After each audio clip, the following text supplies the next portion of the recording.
जय श्री राम। आज मैं एपिसोड के बारे में अभी न बात करके कुछ और बात आपसे करना चाहूँगा। वो बात यह है कि आपने रामायण में देखा सुना, कई स्थानों का नाम सुना। पंचवटी का नाम सुना आपने, और किष्किंधा पर्वत का नाम सुना आपने, और रावण की जो छावनी थी उसका स्थान सुना आपने।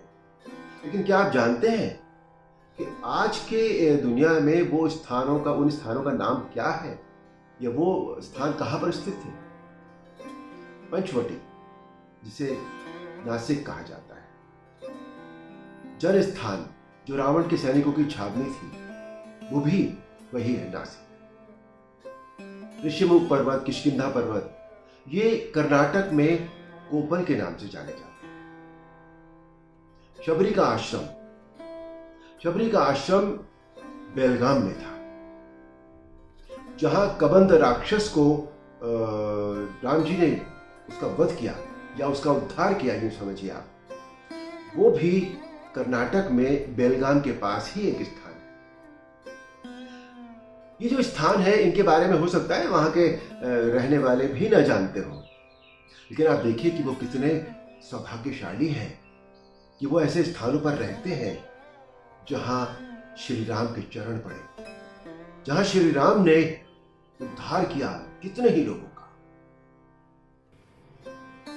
आइए अब हम आज के एपिसोड की बात करते हैं।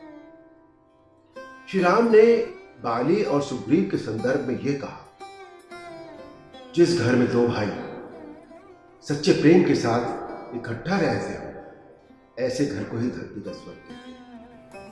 लेकिन आप देखिए, एक जरा से वहम के कारण, एक जरा सी गलतफहमी के कारण दोनों में इतनी भयंकर दुश्मनी हो गई कि वो दोनों में अनन्य प्रेम था, लेकिन दोनों में इतनी भयंकर दुश्मनी हो गई कि एक दूसरे के जाने दुश्मन बन गए। आप जानते हैं क्या हुआ? प्रजा को एक भ्रम हो गया और उसने बाली को मरा हुआ जानकर सुग्रीव को किष्किंधा का राजा बना दिया। और जब बाली उस जटिल परिस्थिति में से वापस आया तो उसने देखा कि सुग्रीव तो यहाँ का राजा बना हुआ है। बस वो बगैर कुछ सोचे समझे, बगैर कुछ जाने सुग्रीव पर इतना क्रोधित हुआ कि उसे मारकर भगा दिया। तो इससे समझ में क्या आता है हमको? इससे हमें समझ में यह आता है कि बाली को बिना विचारे, बिना सच्चाई जाने इस तरह से दुर्व्यवहार नहीं करना चाहिए था। क्योंकि आप देखिए आगे के दुर्व्यवहार सुग्रीव के साथ करने का नतीजा क्या हुआ। नतीजा यह हुआ कि श्री राम ने अपने मित्र सुग्रीव की सहायता के लिए उसे बाली को मारने का वचन दे दिया। श्री राम ने कहा कि शिवि दधीचि हरि चंद्र नरेसा सहे धर्म हित कोटि कनीसा।